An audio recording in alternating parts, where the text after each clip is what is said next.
Salut les investisseurs et investisseuses, j'espère que vous allez bien et bienvenue donc dans cette nouvelle vidéo de Portefeuille Dividende. Aujourd'hui nous allons analyser, tout le monde la connaît, je n'ai pas grand chose à dire sur elle, il s'agit de Amazon. Mais avant, n'hésitez pas à vous abonner, à liker, à partager.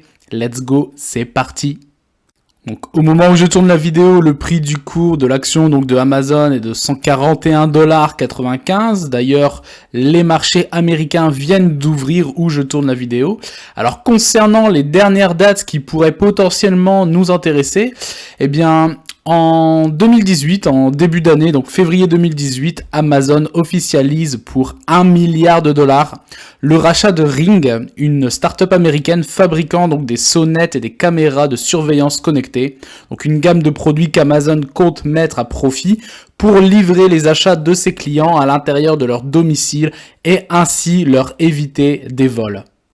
3-4 mois plus tard, en juin 2018, Amazon annonce une nouvelle acquisition, cette fois de PillPack, une entreprise de vente en ligne de produits pharmaceutiques pour un montant non dévoilé. D'ailleurs, petite anecdote, mais en fait Amazon se développe de plus en plus dans tout ce qui est pharmacie pharmaceutique, les produits donc de pharmaceutique, et donc commence de plus en plus à faire concurrence à des multinationales comme Walmart aux États-Unis, Walgreens et j'en passe. Ensuite, en juin 2020, Amazon annonce une nouvelle acquisition, cette fois de Xos, spécialisée dans les véhicules autonomes pour $1 milliard. En décembre 2020, Amazon annonce également le rachat de Wondery, une plateforme indépendante de podcast américaine qui avait été créée en 2016, également courtisée par Spotify. Le montant, par contre, n'avait pas été révélé à l'époque. En mars 2022, Amazon annonce l'acquisition de MGM Grant, les studios de cinéma, pour $8,5 milliards. En juillet 2022, Amazon annonce une nouvelle acquisition de One Medical, cette fois une entreprise donc de gestion de cliniques privées pour quasiment $4 milliards.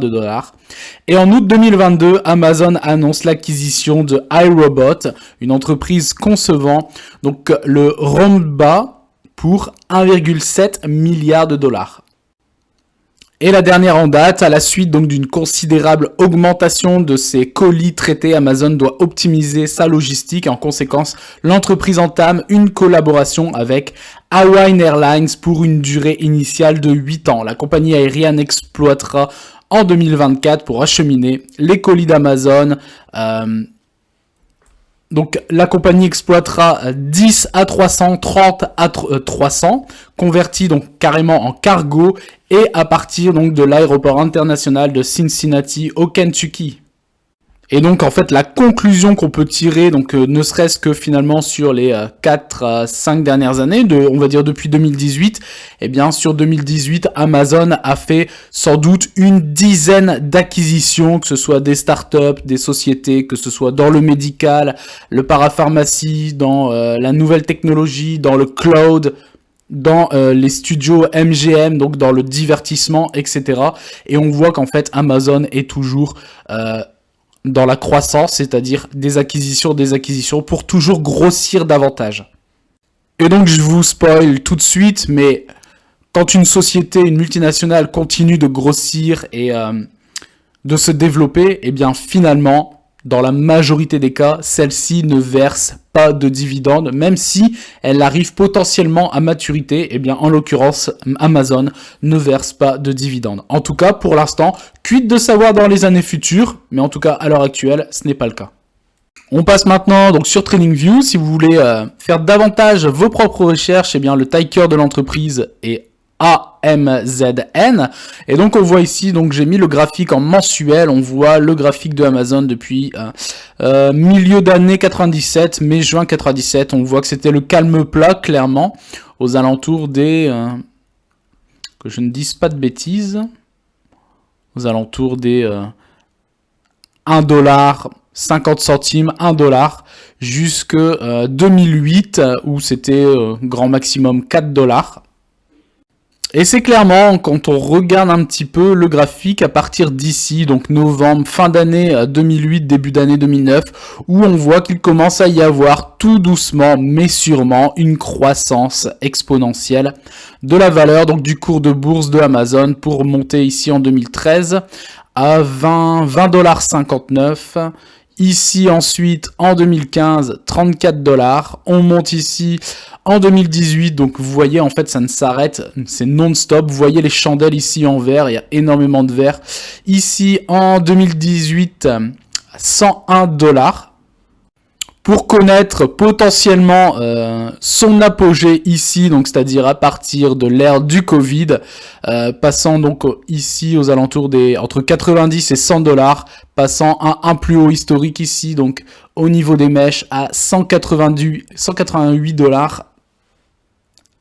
Et donc si on prend à partir de fin 2008 où on voit qu'il a commencé à avoir le début de la croissance finalement, jusqu'à son plus haut, c'est-à-dire 12 ans plus tard, cela représente, tenez-vous bien, 8596% de croissance de plus-value sur le cours de bourse sur 12 années. C'est juste énorme, démesuré, démentiel.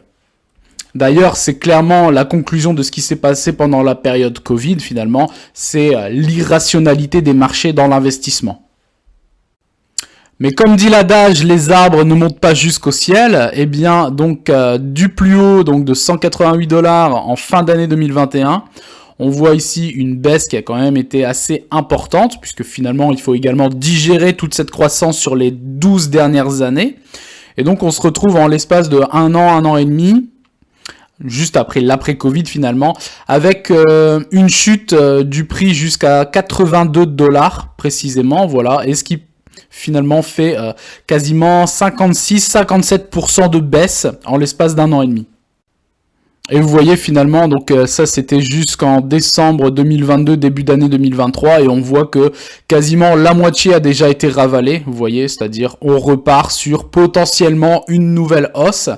D'ailleurs, quand on regarde précisément ici, on voit clairement qu'il n'y a absolument pas de chandelle rouge, on voit que c'est toujours en vert, et cela potentiellement peut durer encore longtemps.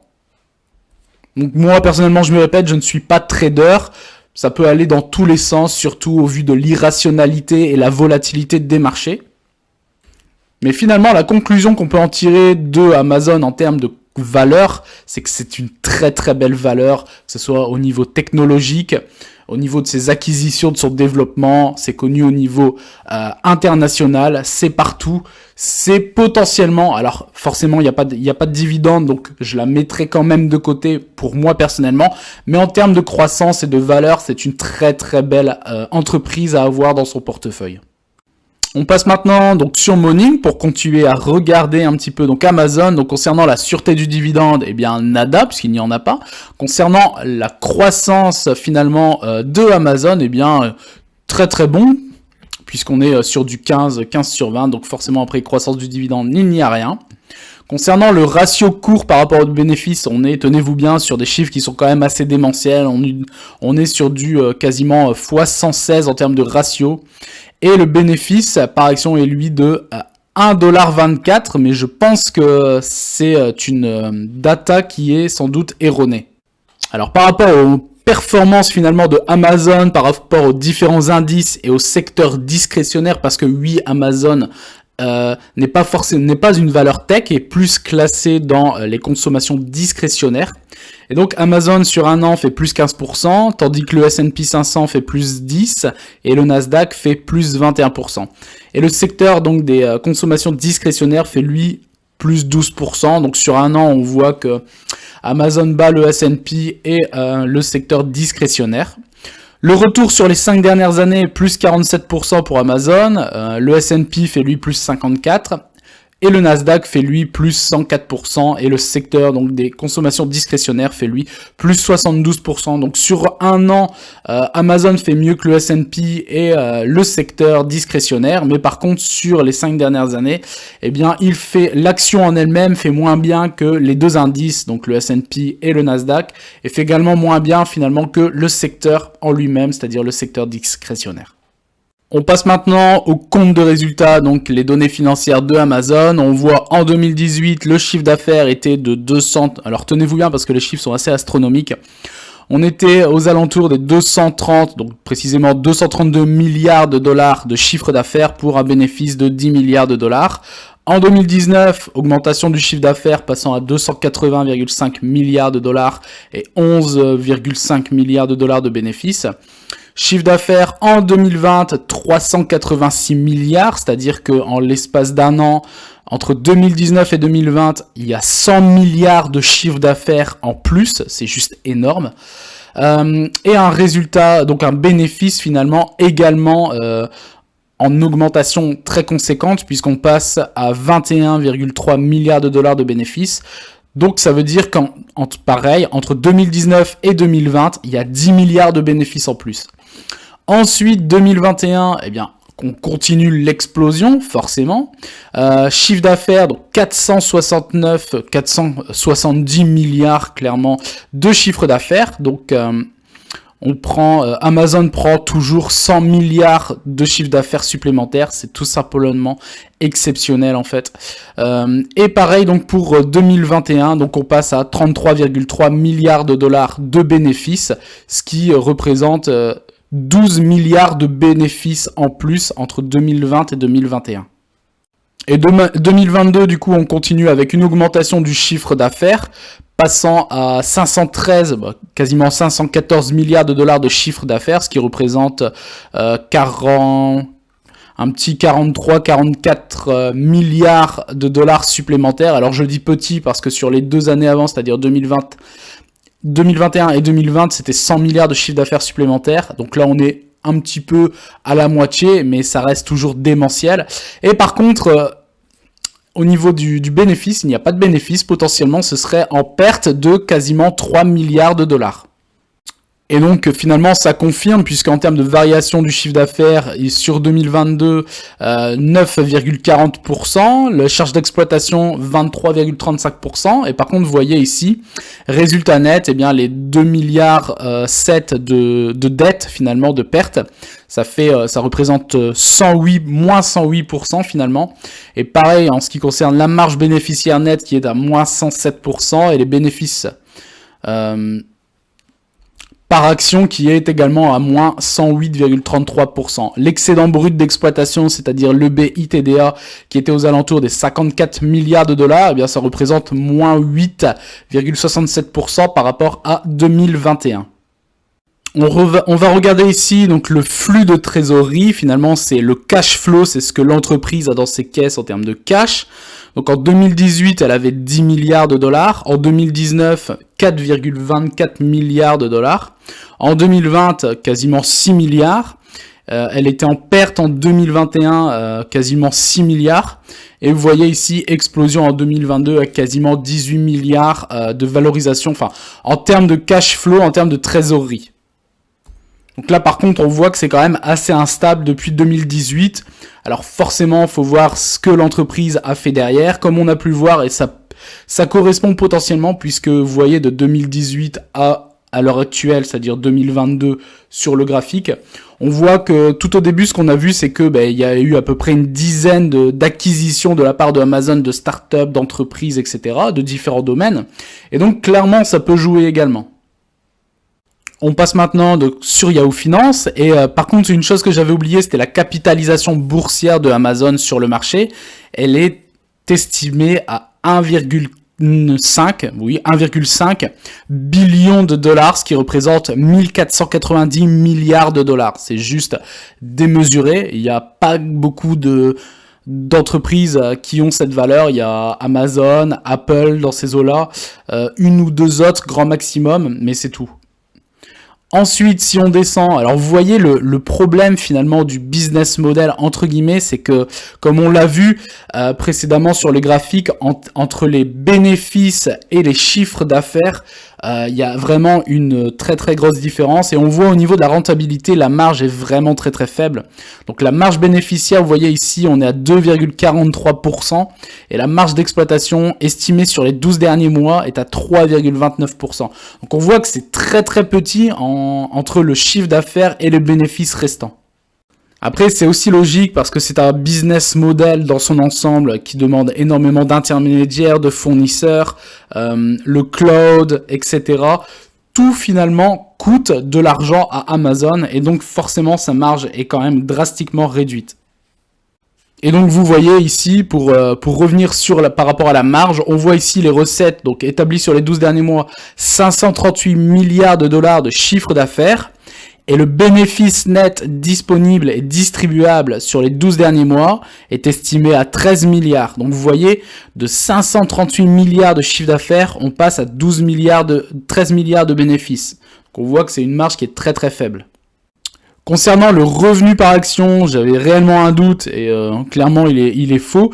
Puisque ce qu'on a vu sur Morning, pour moi c'était faux en termes de chiffres, et c'est bien ici, donc estimé sur les 12 derniers mois, le revenu par action est de 52,56$ par action. Et on voit forcément que c'est toujours une entreprise en croissance, puisque regardez, la croissance trimestrielle donc du chiffre d'affaires établi sur les 12 derniers mois est estimée à plus 10,80%. Une chose également à prendre en compte, c'est la dette totale de l'entreprise qui est estimée à 174 milliards de dollars. Alors après, par rapport à son chiffre d'affaires, par rapport à ce qu'elle vaut sur le marché également, c'est pas non plus énorme, puisque finalement il faut qu'elle ait de la dette pour continuer son développement, faire des acquisitions, de la recherche et développement, etc., etc. Mais on voit quand même que si on fait le prorata entre la dette de Amazon et ses actifs totaux, eh bien on est quand même à plus de 103,37%. Donc quid après de savoir si elle va continuer ou si elle va commencer à réduire sa dette par la suite.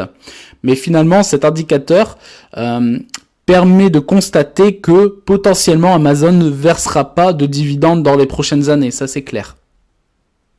Alors on continue, j'ai trouvé forcément beaucoup de news concernant Amazon, surtout sur le côté finance. Alors les ventes en ligne d'Amazon augmentent, avec donc forcément les bénéfices, et tout cela fait grimper donc le prix des actions. Le ralentissement de la croissance de la division du cloud d'une société de commerce électronique s'avère moins grave que prévu. Donc des ventes en ligne plus fortes que prévu et des signes indiquant que le ralentissement de sa division du cloud computing avait atteint son point bas ont finalement porté les ventes et les bénéfices d'Amazon bien au-dessus des prévisions de Wall Street au cours donc du dernier trimestre. Alors quand je disais tout au début qu'Amazon est toujours dans son développement et dans sa croissance, ça reste une entreprise, même si ça fait 20 ans qu'elle existe, ça reste une entreprise finalement qui est toujours en pleine croissance, et c'est sans doute pour ça qu'elle ne distribue pas de cash, de dividendes à ses actionnaires. Regardez, Amazon réalise son premier investissement dans la technologie climatique de capture directe de l'air. Donc Amazon vise zéro carbone d'ici 2040 et s'engage donc à acheter 250 000 tonnes de crédits de déménagement sur 10 ans. L'empreinte carbone d'Amazon en 2022 était de 71,27 millions de tonnes. Donc le géant du commerce électronique Amazon réalise son premier investissement dans une nouvelle technologie de capture directe de l'air qui élimine donc les émissions de l'atmosphère, donc de CO2, et s'engage donc à acheter 250 000 tonnes de crédits d'élimination sur 10 ans, a annoncé l'entreprise il y a quelques temps. Donc on voit finalement, on continue son développement.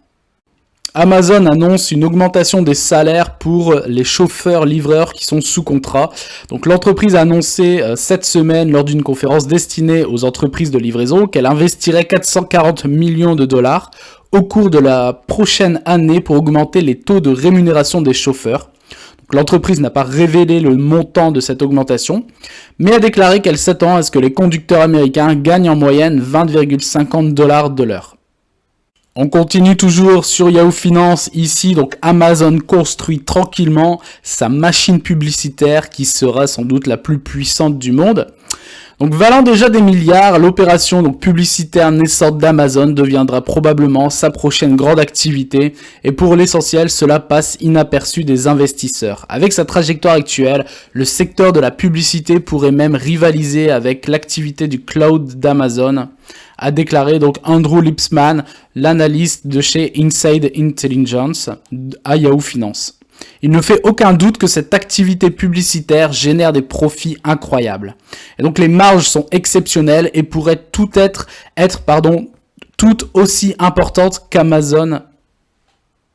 Et donc clairement c'est une clé en plus, une flèche à mettre à son arc. C'est juste incroyable finalement qu'Amazon a une toile immense finalement dans ces différentes activités qui sont finalement incroyables et et c'est ça qui est le plus fort finalement, c'est qu'elle génère du cash dans chacun de ces secteurs d'activité, de ces domaines et de ces niches.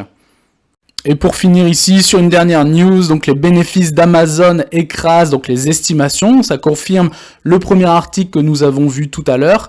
Alors ça c'est toujours paradoxal, alors que les licenciements augmentent et les bénéfices et les titres par contre sont en hausse. Alors pour conclure, personnellement, personne ne peut présenter finalement Amazon puisque tout le monde la connaît, alors après plus ou moins bien en recherchant ces différents domaines d'activité. Clairement, c'est une entreprise, on l'a vu avec le graphique, avec ces différentes acquisitions qui sont quand même assez conséquentes sur les 5-6 dernières années puisqu'elle génère quand même énormément de cash. Donc énorme croissance du cours de bourse et de sa valeur, donc de 2008 jusqu'à 2021. Une baisse, on l'a vu en 2022, de 50% de sa valeur pendant la période Covid, mais qui finalement, depuis quelques mois maintenant, surtout depuis l'année 2023, repart à la hausse. Donc pour ça, clairement, il n'y a rien à dire. C'est une excellente entreprise de top qualité en termes de croissance. Par contre, pour les dividendes, eh bien, clairement, c'est zéro, c'est nada. Alors, personnellement, ayant une stratégie avec versement de dividendes, ce n'est pas une entreprise que je mettrais et que j'ai dans mon portefeuille. Ensuite, on voit donc le seul souci, c'est qu'il y a quand même une sacrée différence entre le chiffre d'affaires qui est juste démentiel et par contre les bénéfices qui restent quand même assez petits par rapport à ce qui est généré en termes de chiffre d'affaires.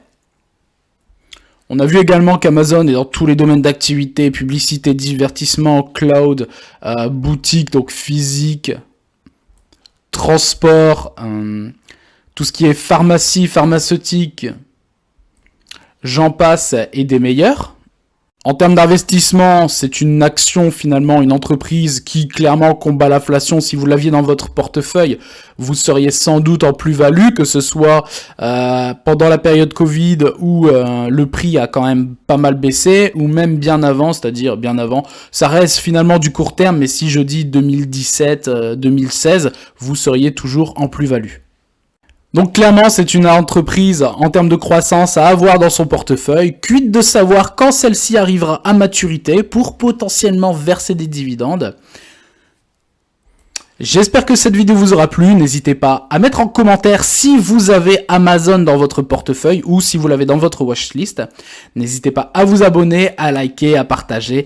Et je vous dis à très bientôt pour une prochaine vidéo. Ciao!